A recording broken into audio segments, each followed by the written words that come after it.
Unlock your leadership potential. Our next guest has experience with empowering people with his special program, Lead to Goals. Joining me now is author and speaker Scott DeLong. Welcome, Scott. Thank you very much. I appreciate it. Yeah, wonderful to have you this morning. I'm really happy to be here. Yeah, so before we get into the book, the program you created, Sure. talk to me a little bit about your background and what sort of led you onto this path.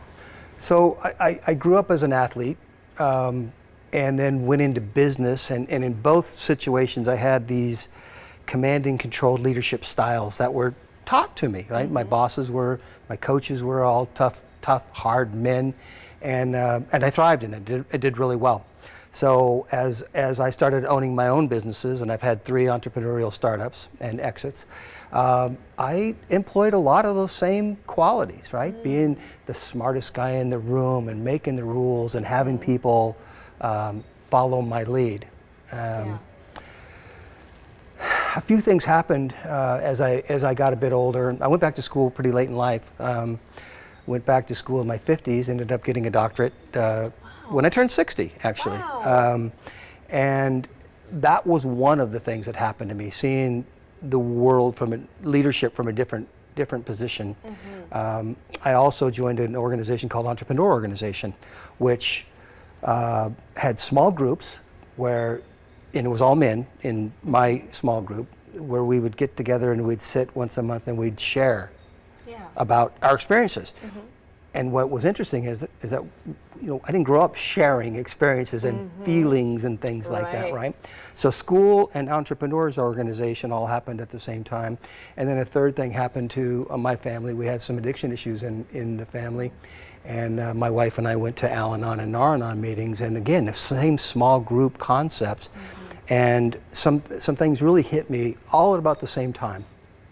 And that's what led to the work that I did. So I ended up coming up with 3 principles that certainly didn't grow up with, but ended up being very powerful to me. And those were humility, empathy, and vulnerability, which when I grew up, in the 70s, men didn't do that, right? We weren't there. Yeah, right? especially vulnerability, right? That word can be a little bit... Especially vulnerability, yeah. right?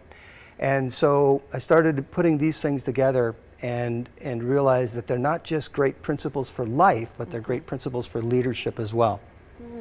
Yes. In fact, it gets even a little bit deeper than that I don't believe that the old command and control leadership style, which is still employed today, is going to be working in the future. The millennials and the Gen Zs just aren't going to put up with us. They're not. We raised them to not put up with us, and we can't use those same techniques, right? That's a great point. That's what I tell my customers all the time. I said, they're not going anywhere. We raised them, right? And they're our customers, they are our employees, and they are our future. Yes. So it's not them that has to change, it's us. Absolutely, absolutely. So I love that, and I love that you touched on those 3 main points there. Yeah. I think it is so critical for a leader to have that, to be a great leader. And so talk to me a little bit about the book and also where the program came into play. Sure. Well, the program came before the book. So I've been teaching the leadership philosophies to organizations, and typically an organization will hire me.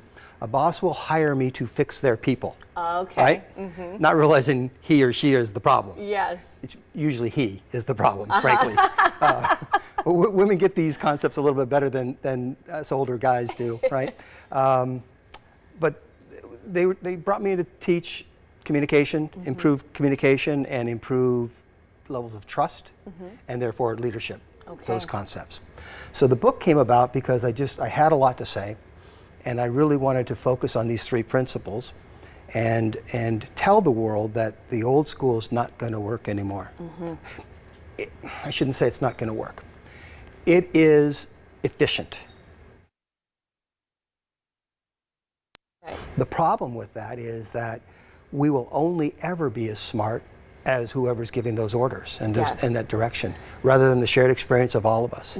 So that's the piece of humility that comes to play, is regardless of whether I think it's the smartest person in the room or not, there are other people in the room that are going to add value. Yes. And I can learn from anybody. Well, Scott, this has been wonderful. I truly wish we could talk for much longer than this, but thank you so much for sharing your insight, your background, and what you're doing to really, really help businesses and how they kind of go with the times now and what's going to make effective leadership. So thank you for coming in this morning. Thanks for giving me the time to do it. Of I course. appreciate it.